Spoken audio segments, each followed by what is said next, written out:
지역의 이슈를 만나는 시간 헬로 이슈토크 시작합니다. 부동산 경기가 악화하고 금융시장이 얼어붙으면서 경북 도내에도 폐업의 바람이 불고 있습니다. 이런 현상은 건설사나 전통시장, 어린이집 등 분야를 막론하고 발생하고 있는데요. 이 시간 이슈토크에서는 분야별 폐업 현황과 함께 관련 대책 살펴보겠습니다. 뉴스민 천용길 기자와 함께합니다. 네, 안녕하십니까? 안녕하십니까?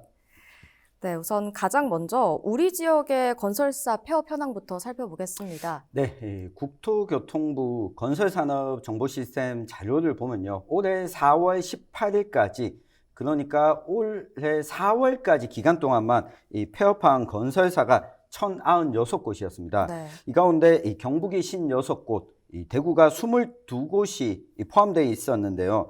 지난해에도 전국에 2,887곳의 건설사가 폐업 신고를 했습니다.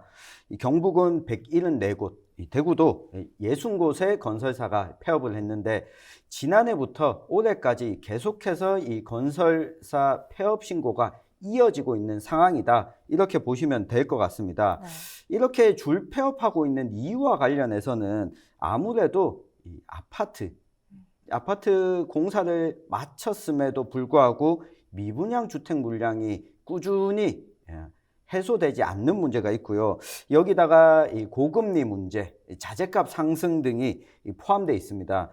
특히 수도권보다 지방의 상황이 더 나쁜 상황인데 지난해 12월 말 기준으로 보면 수도권의 미분양 주택이 약 1만 1천여 호 정도인데 반해서 수도권 이외 지방은 5만 7천 호 정도로 훨씬 더 많이 차지하고 있습니다. 네. 특히 대구의 상황이 가장 심각한데요. 이 전국의 미분양 물량 가운데 13,400여 호가 대구의 미분양 주택이고요. 네. 이 경북도 상황은 비슷합니다. 대구와 충남에 이어서 7,600호 정도로 미분양 주택 물량이 많습니다. 이렇게 미분양 물량이 많게 되면 건설사 입장에서는 은행에 대출을 해서 공사를 진행했는데 분양이 되지 않으면 이 분양가를 받지 못하잖아요. 네. 이러면 건설사 입장에서 자금줄이 막히고 이 건설사에 돈을 빌려줬던 은행 역시 이 돈을 받지 못해서 연쇄적인 문제가 생길 수 있습니다. 게다가 재무 건전성 문제가 나빠지게 되면 우리 정부에도 타격을 입게 되기 때문에 지금 중소건설사들은 국토교통부에 대책 마련을 또 촉구하고 나섰습니다. 네, 그래서 최근 지역 건설사들 사이에서는 올 봄을 두고 이 잔인한 봄이라고 부를 정도로 상황이 지금 안 좋다고 하는데, 그럼 지역 건설사들이 살아남기 위해서는 어떤 지원이 필요할까요? 네, 두 가지 정도 지원 방안이 좀 있을 것 같은데요. 하나는 지금 미분양으로 인해서 자금줄이 막힌 것과 관련해서 은행에 대출을 갚아야 되는 만기가 도래하지 않습니까? 네. 요 기간을 좀 연장해 주는 방안, 그리고 이 금리가 올라가고 있는 부분들을 조금은 이 저금리로 지원해 주는 방안이 있을 수 있겠고요. 또 하나는 건설사가 이 미분양 물량이 많다 보니까 추가적인 공사 자체가 진행이 안 되는 경우가 많습니다. 네. 이때는 이 공공 분야에서 진행하는 공공주택이나 이런 시공에 지역의 중소건설사부터 우선적으로 좀 참여시킴으로 인해서 자금 순환이 되도록 지원하는 방안도 검토가 좀 필요해 보입니다. 네, 크게 두 가지 대책 언급해 주셨는데요. 그런데 건설사만큼이나 지역의 대형 전통시장의 상황도 좋지 않다고 합니다. 실제로 시장에 가보면 곳곳에 빈 점포를 볼 수 있는데 지금 대형 전통시장에 같은 경우에는 상황이 어떤가요? 네, 아마 전통시장을 다니시는 분들은 구체적인 통계 수치를 보지 않더라도 재작년에 내가 갔던 시장에 있었던 점포가 사라졌다거나 점포 앞에 임대라고 하는 이 스티커가 붙어진 모습을 보면 체감하실 텐데요. 지난 5년 동안 이 경상북도 내 전통시장 현황을 보면요. 2018년에는 199곳이었습니다. 네. 그런데 지난해 기준으로는 138곳으로 전통시장 61곳이 5년 동안 문을 닫았습니다. 네. 이 대표적으로 상주 시내에 있는 전통시장은 공실률이 18.9%나 된다고 하거든요. 이게 공실률이 높다라고 하는 것은 전통시장의 상인들도 줄고 앞으로 찾아오는 손님들도 줄게 됩니다. 네. 이렇게 공실률이 높아지는 이유와 관련해서는 아무래도 상인들이 고령화되어 있다 보니까 더 이상 시장, 점포를 운영할 수 없게 된 경우, 또 교통 접근성이 대형마트나 온라인 시장에 비해서 좀 좋지 않은 경우가 네. 있고요. 이 건물도 노후화됐고 무엇보다도 빼놓고 이야기할 수 없는 것 중에 하나가 코로나19를 거치면서 온라인 판매로 많은 부분이 좀 옮겨간 부분 등이 좀 복합적으로 작용됐다고 볼 수 있겠습니다. 이 때문에 대구도 상황은 좀 비슷한데요. 대구의 전통시장 157곳 가운데 공실률이 40%가 넘거나 네. 또는 하루 방문객이 500명을 넘지 않는, 사실상 시장의 기능을 하지 못하는 곳이 70여 곳이거든요. 전체 시장 중에 약 40%입니다. 때문에 지자체 노력도 중요하겠지만 정부 차원에서 좀 대책 마련이 필요해 보이는 상황입니다. 네, 지금 언급해 주신 건 대규모 전통시장인데 그렇다면 소규모 시장의 경우에는 상황이 어떨까요? 네, 2020년에 전통시장 현황을 보면 이 도내 143곳의 시장 내 점포수가 총 16,000여 개였습니다. 네. 이 가운데 공실률은 13%였는데요. 이 같은 기간 경북도 내 4,000제곱미터 이하 이 소규모 전통시장은 비영업 점포 공실률이 26%에 달했습니다. 이 대규모 전통시장보다 훨씬 더 상황이 안 좋다는 걸 우리가 확인할 수 있는데요. 전통시장 살리기 정책, 정부, 대통령이 바뀌더라도 계속 이어져 왔는데 네. 이 전통시장 살리기 정책의 대상이 대부분 대규모 전통시장에 좀 초점이 맞춰져 있었습니다. 그리고 소규모 전통시장은 이 사업을 신청하는 것 또한 쉽지 않다 보니까 이 지원 사업이 지난 한 10여 년 동안 놓고 보면 약 1,000억이 넘는 돈이 전통시장 살리기에 들어왔는데 이 혜택을 소규모 전통시장이 보지 못하다 보니까 상대적으로 더 어려운 상황에 처해진 것으로 보입니다. 네, 그래서 정부가 어쨌든 이 시장을 살리기 위해서 2017년부터 청년몰 사업이라는 걸 추진했다고 하는데 실상은 암울한 수준이라고 합니다. 우선 이 사업이 어떤 건지 먼저 설명해 주시죠. 네, 뭐 두 가지 효과를 바라보고 추진됐던 건데요. 청년들의 이 창업률을 좀 높이자, 그리고 전통시장에 청년들이 들어가면 좀 활기를 찾지 않겠냐. 2016년부터 추진을 해서 2017년에 우리 경북 지역 같은 경우에 경주에 이 청년몰이 처음 문을 열었습니다. 네. 그리고 구미 선산시장, 안동 중앙신시장, 문경 중앙시장에도 이 청년몰이 문을 열었는데요. 이게 연도별로 보면 지금 폐업하거나 또는 휴업한 점포수가 이 전국적으로 놓고 보면 약 42%라고 합니다. 네. 이 가운데 경북의 경우에는 61.8%의 청년몰이 이 문을 닫거나 폐업을 한 상황이거든요. 심지어 개업한 지 1년도 안 돼서 폐업한 점포도 있었는데 이게 최근 5년 동안 입점한 점포의 업종 중에 60% 이상을 차지하는 게 음식점이었습니다. 네. 이건 역시 한 가지 또 외부적 요인을 고려하지 않을 수가 없는데요. 이 코로나19 때문에 이 대면으로 음식점을 이용하는 이용자 수가 줄어들면서 청년몰 역시 좀 타격을 받았다, 이렇게 볼 수 있겠습니다. 이게 전국적으로 2016년부터 시작했던 사업이 2018년까지는 매년 100억 넘는 예산을 투자하다가 이렇게 휴폐업률이 높아지다 보니까 2019년부터는 지원금의 규모도 점차 줄여서 이제 뭐 10억 원대 정도 수준이라고 합니다.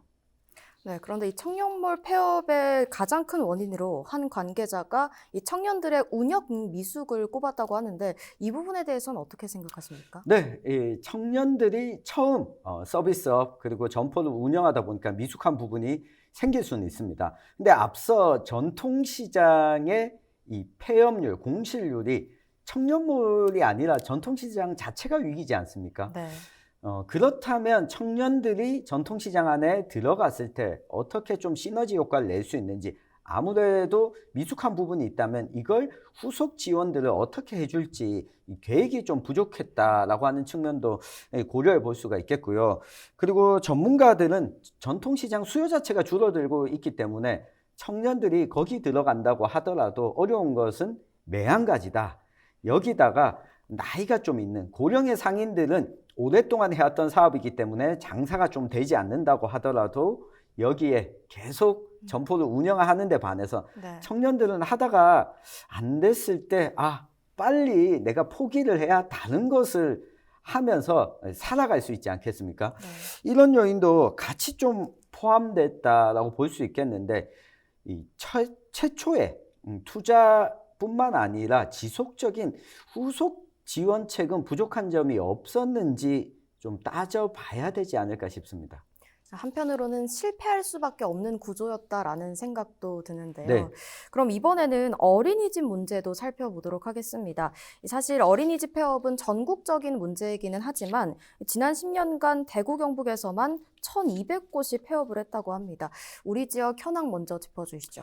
네, 어린이집이 줄어드는 것은 뭐 전국적인 문제라고 하지만 수도권과 지방은 또 차이가 많이 날 수밖에 없습니다. 네. 대구시에 따르면 지난 2012년에는 1,580곳이었던 어린이집이 지난해 기준으로는 1,139곳으로 441곳이 줄었습니다. 이 경북은 2,264곳에서 10년 사이에 801곳이 줄어들었습니다. 네.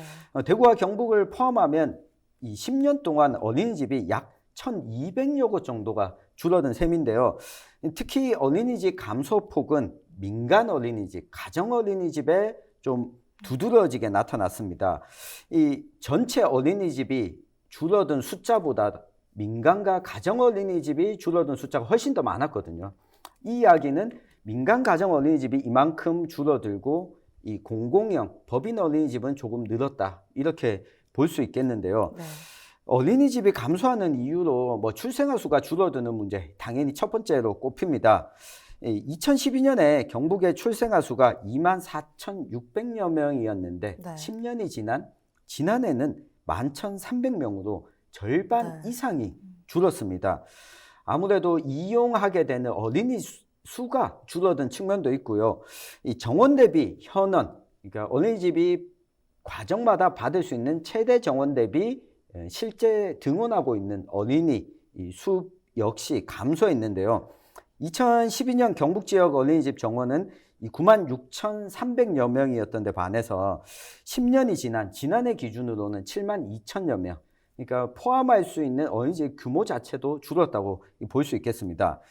원인을 좀 살펴보면 민간이나 가정 어린이집이 줄어들었다고 했잖아요. 네. 이게 출산율이 감소하면서 어린이가 적게 다니기 시작을 하면 좀 규모가 있는 어린이집의 경우에는 사회복지법인이나 공공형 어린이집은 정부나 이 법인의 지원을 좀 받을 수가 있습니다. 그런데 이 어린이집에서 4세반이라고 예를 들어 봅시다. 4세반에 18명을 받을 수 있다고 치면 이 사회복지법인이나 공공형 어린이집은 10명이 와도 운영이 가능할 수 있습니다. 근데 민간형, 가정형 어린이집은 10명 미만으로 떨어지면 어린이집 운영 자체가 어려워지는 이 상황입니다. 보육교사들 급여 문제도 생기게 되고요. 네. 따라서 이 소규모 어린이집들을 어떻게 좀 살릴 거냐. 어린이집이 줄어드는 건 감내한다고 하더라도 보육이 꼭 필요한 지역. 소규모 어린이집이 줄어든다라고 하는 것은 구석구석 동네에 있던 어린이집이 줄어드는 거잖아요. 네. 이런 어린이집에 아이를 맡기는 가정에서 좀 불편함이 없도록 좀 보육 공백을 위한 정부나 지자체의 좀 적극적인 지원도 좀 필요해 보입니다. 네, 말씀하신 것처럼 지역에 아이가 줄면서 자연스럽게 어린이집 수도 줄고 있는데 또 한편으로는 어린이집에 가고 싶지만 어린이집이 없어서 못 가는 어린이들도 있습니다. 이 문제를 해결하기 위해서 말씀하신 것처럼 지자체 차원으로는 구체적으로 어떤 노력이 필요할까요? 네, 두 가지 방안 정도를 고려해 볼 수 있겠는데요. 접근이 가능한 범위 내에 있다면 뭐 읍면 지역 같은 경우에는 접근성이 상대적으로 좋은 지역에 좀 큰 공공형 어린이집을 구축해서 이 교통을 지원한다든가 해서 이 구석구석 이 보육의 손길이 미치지 않는 곳이 없도록 좀 지자체 차원에서 어린이집을 운영하는 것도 하나의 방법이고요. 또 하나는 소규모 어린이집들이 저절로 폐원하도록 맡겨두는 것이 아니라 이 지자체가 직접적으로 이 소규모 어린이집을 좀 지원할 수 있도록 이 민간 어린이집이지만 공공형으로 지정이 가능한 현재 법령안에 있거든요. 이걸 통해서 작은 어린이집들이 생존을 지속할 수 있도록 지원하는 것도 하나의 방안이 되겠습니다. 네, 그럼 이번에는 지역의 농가 좀 살펴보겠습니다. 올해 초 솥값이 폭락하면서 한우 산업의 생산 기반인 이 소규모 번식 농가 폐업이 발생했다고 하는데요. 당시 상황 좀 짚어주시죠. 네, 지난해 말부터 이 솥값이 폭락하기 시작했습니다. 이 솥값이 폭락하는 가장 큰 원인은 사육 두수, 가축 두수가 늘어나게 된 겁니다. 네. 우리 소고기 일주일에 몇 번 정도 드십니까? 많아야 한 번이지. 그렇죠. 네. 네, 일주일에 한 번 정도 먹으면 많이 네. 먹는 거라고 볼 수 있습니다. 이 소고기는 소비가 갑자기 급격히 늘어나거나 하는 이 식제품이 아니거든요. 때문에 적정 두수를 유지하지 않으면 가격이 떨어지기 마련인데요. 여기에다가 이 사료값이 인상됐고 전기료도 계속 상승하다 보니까 한우 농가 입장에서는 파는 고기는 소는 가격이 떨어지는데 네. 들어가는 비용은 늘어나니까 아무래도 이 적자폭이 커지게 되는데요. 지난 연말 기준으로 경북도 내 한우 농가 수 역시 370여 곳이 줄어들었습니다. 특히 50마리 미만의 소규모 농가가 재작년에 63곳이 문을 닫았지만 지난해에는 이보다 10배 많이 문을 닫았습니다. 네. 이 소규모 번식 농가의 폐업이 잇따르면서 이 경북의 한우 산업, 전국에서 한우를 가장 많이 생산하는 지역이 경북이거든요. 경북에 더 타격이 클 수밖에 없는데요. 앞으로 한 1, 2년 정도는 이 솥값 하락세가 지속될 것으로 예상이 되고 있습니다. 때문에 송아지 한 마리에 드는 경영비, 한 마리를 송아지를 낳아서 키워서 파는 데까지 들어가는 비용이 평균 369만 원인데 이 송아지 평균 가격이 246만 원입니다. 그러니까 송아지를 키워도 적자가 발생하는 네. 이 상황인 거죠. 여기에다가 인건비 가격도 올라가다 보니 소비자들 입장에서 야, 솥값이 내렸다면서 왜 소고기 가격은 안 내려가는 거야? 그러다 보니 외국산 소고기, 수입산 소고기를 소비하는 소비자도 늘어나게 되면서 소를 키우는 농가 입장에서는 여러모로 지금 어려운 상황인데요. 그러다 보니까 유구, 그러니까 우리가 먹는 소고기가 아닌 소로 바꿔 타는 분들도 많이 계시고요. 올해 한우 사육 마리수는 그런데 더 늘어나는 상황입니다. 솥값이 더 떨어질 수 있다라고 하는 상황인데 이 전문가들 입장에서는 내년까지도 한우 공급에 따른 이 도매 가격이 떨어지는 것이 지속된다고 보여지기 때문에 제가 한우 전문가들과 좀 이야기를 나눠보니까 한우의 개체수 조절이 좀 필요하다. 지금 개체수가 늘어난 이유 중에 한 가지가 약 2년 전에 솥값이 굉장히 좋았거든요. 네. 그러면 2년 전에 솥값이 좋으면 이게 1년 정도 뒤에 소가 출하되게 됩니다. 그러면 솥값이 좋을 때 소를 많이 키우는 겁니다. 그러면 한 1, 2년 뒤면 다시 솥값이 떨어지게 되니까 이런 상황이 반복되는 거죠. 이런 걸 농협이나 우리 농림부 차원에서 한우 사육 두수를 좀 자발적으로 줄이면 인센티브를 부여하는 제도를 좀 도입하는 것도 적극적으로 검토가 필요해 보입니다. 네, 한우 산업을 끝으로 폐업 현황을 다양한 분야로 살펴봤는데요. 그럼 사업하기 좋은 경북을 위해서 어떤 노력이 필요할지 짧게 의견 주시죠. 네, 우리나라의 경우에는 자영업자 비율이 매우 높습니다. 지금 폐업 현황을 쭉 살펴봤는데 문제는 문 닫고 싶어도 문을 닫지 못하는 사람들이 많다는 겁니다. 폐업하고 그 다음 일자리를 갖지 못하기 때문인데 그리고 폐업하기 전에 진 빚을 갚기도 어렵기 때문입니다. 그러니까 잘 폐업할 수 있도록 도와주고 다른 노동시장으로 좀 진출할 수 있도록 실패할 기회를 열어주는 것이 우리 지자체의 좀 중요한 역할이 아닐까 싶습니다. 네, 오늘 말씀 여기까지 듣겠습니다. 지금까지 우리 지역 분야별 폐업 현황 살펴봤습니다. 이 시간 이슈토크는 여기까지입니다. 시청해주신 여러분 고맙습니다.